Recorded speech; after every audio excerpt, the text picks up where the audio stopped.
We've been flooded with messages to vote for particular candidates for weeks. Though I think our Anabaptist tradition would push us in another direction regarding our loyalties, we've been asked to trust them, to hope in them, to give our allegiance to them. I don't know about you, but I have found the relentless bombardment of these calls overwhelming. And so as I began reading the lectionary text a few weeks ago to prepare for this sermon, I could not help but smile when I encountered the psalmist's admonition. Do not put your trust in princes, in whom there is no help. What a text to consider in the aftermath of an election. This morning, I'd like to bring our lectionary texts from the Psalms and Ruth into conversation around the themes of trust and hope, which I find interesting because I'm not sure that they entirely agree with one another. I'll be curious to hear which voices do and do not resonate with you in times like these. I'd like to begin by lingering a bit longer with Psalm 146, which discourages trust in princes. In this, I think the psalmist addresses a common sense idea about where to trust or to find hope in the ancient world, an idea that would be equally at home in our American political landscape. But for the psalmist, princes, or even humans in general, should not be trusted because they provide no help, as the New Revised Standard Version puts it. The Hebrew word, though, is teshuah, otherwise translated with words like salvation, deliverance, or victory. While the word salvation might evoke ideas about heaven and hell and the afterlife for some of us, that's not what it was about for ancient Israelites. It's about physical deliverance from or victory over adversaries. Rather than trust in a human, hoping in them for salvation from such adversaries, the psalmist points in another direction. Happy are those whose help is the God of Jacob, whose hope is in the Lord their God. In the psalmist's view, those who hope and find help in God can be confidently happy because God ensures justice for the oppressed, watches over the strangers, and upholds the orphan and the widows. The psalm even concludes with the celebration of God's kingship. The Lord will act as king forever. So our psalm opens with a common sense idea of whom to trust. Princes, but suggests a more fitting place in the end, God, who as the true king brings justice for the oppressed, the stranger, and the widow. We might distill the psalmist's message as something like, trust God, not princes. Maybe some of us will find this satisfying in times like these. Others, we might find it cliche, even trite. Turning now to Ruth, I'd like to explore how Ruth might engage this idea of trust God, not princes. To begin, I suspect Naomi would take issue with the psalmist's hope in God as the upholder of widows like her. Recall that Naomi left her home in Judah for Moab with her husband and 2 sons due to a famine. But while there, both her husband and 2 sons die, which makes her a sonless widow. When Naomi hears that God has brought food to Judah, she decides to return. Ruth and Orpah, her daughters-in-law, initially go with her, but along the way, Naomi tries to persuade them to return to Moab. As the widow, Naomi, concludes her appeal to the widows, Ruth and Orpah, she says, "The hand of the Lord has turned against me."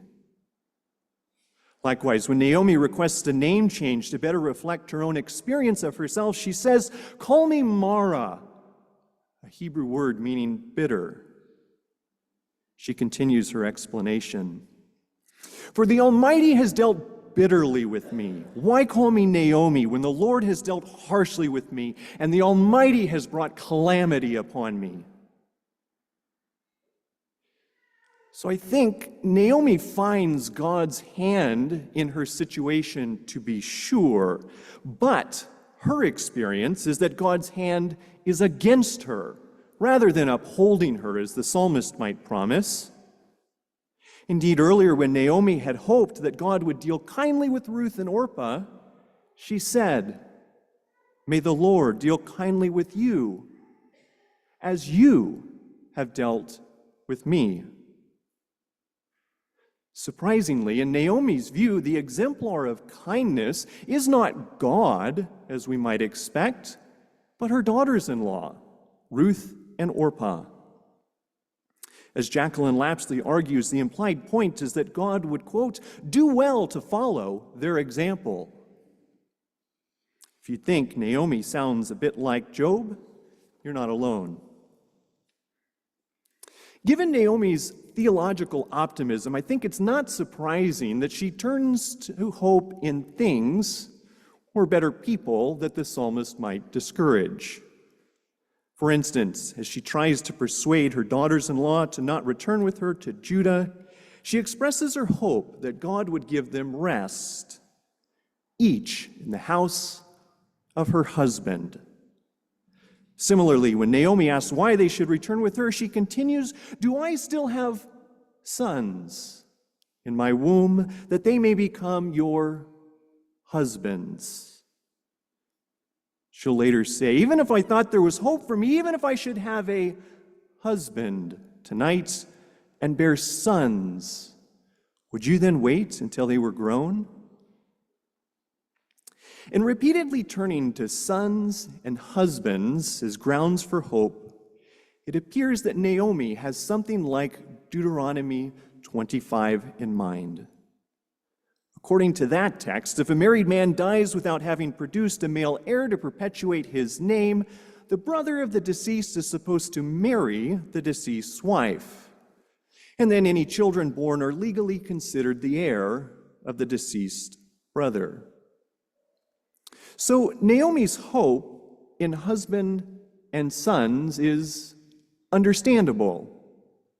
It's common sense, normal, at least a normal and common sense hope of a widow in an ancient patriarchal context.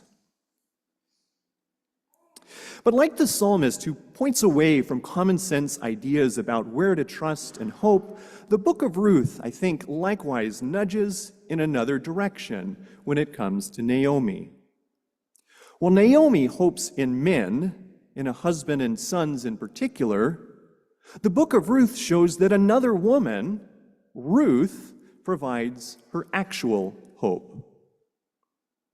Recall that between Judah and Moab, Naomi persuades Orpah to return to Moab, but Ruth made a different choice. As the narrator put it, Ruth clung to Naomi. And that's a better translation than the Common English Bible we heard. Some of us will recognize the uniqueness of the verb to cling. It can be used in a range of contexts, but one of those is in Genesis 2, as in when the narrator explains that a man leaves his father and mother and clings to his wife. Indeed, Ruth goes on to pledge her fidelity to Naomi, "Where you go, I will go. Where you lodge, I will lodge," and so on and so forth. Ruth's vows to Naomi express such strong commitment from one partner to another partner that they've been known to be repurposed as wedding vows. And with these vows from one woman to another woman, the seeds of Naomi's unconventional hope are planted. But notice the contrast with our lectionary psalm. Whereas the psalmist counsels trust and hope in God rather than princes or people, the book of Ruth shows that Naomi's hope is in fact another person, Ruth. But of course, Ruth isn't just any person. As Mona West points out in her entry on Ruth in the Queer Bible commentary, the relationship between Naomi and Ruth crosses a number of boundaries. Ruth, for instance, is younger than Naomi. And when they return to Judah, Ruth would be an immigrant, whereas Naomi is now home. Relatedly, Naomi is Judean, while Ruth is a foreigner, a Moabite, as the text often reminds. And Moabites in biblical tradition are typically not good. Consider, for instance, their origin story. According to Genesis 19, after God destroys Sodom and Gomorrah, Lot lived in a cave with his 2 daughters. As his daughters didn't want the family line to die out, they came up with a plan. Let's get him drunk and sleep with him. And they do, and they become pregnant. One daughter gives birth to Ben-Ami, the ancestral figure of the Ammonites. The other gave birth to Moab, the ancestral figure of the, you got it, Moabites. So according to the polemics of Genesis 19, even if the Moabites are kin to Israelites, they're icky, incestuous kin. Deuteronomy will even prohibit Moabites from ever joining the assembly of Israel. But against this larger biblical tradition that depicts Moabites negatively, Ruth, the Moabite, a foreigner, an immigrant, a boundary crosser, a woman, comes across positively as Naomi's unconventional hope. Of course, I think that's not to say that this positive depiction of a foreign boundary-crossing female Moabites is necessarily or entirely good for the groups to which Ruth belongs. But it is to point to the way the book of Ruth lodges hope elsewhere than the psalmist. And so as I step back to reflect on our lectionary text from Psalms and Ruth, I wonder where you find yourself. Even as both our texts push against common sense ideas about where to place one's trust, where to hope, I'm not sure they end in the same place. Whereas the psalmist declares happy those who find their help in God rather than people, the book of Ruth suggests Naomi's help ultimately comes from the boundary-crossing Ruth. I wonder which possibility, or perhaps another one entirely, will most resonate with you in times like these. I'll look forward to the conversation and the work ahead. Good morning, Zoomers. As you can tell, I'm having voice trouble this morning, which is pretty troubling because I'm supposed to not only sing at a concert this afternoon, but also do all of the narration and all of the talking that happens along with the concert. So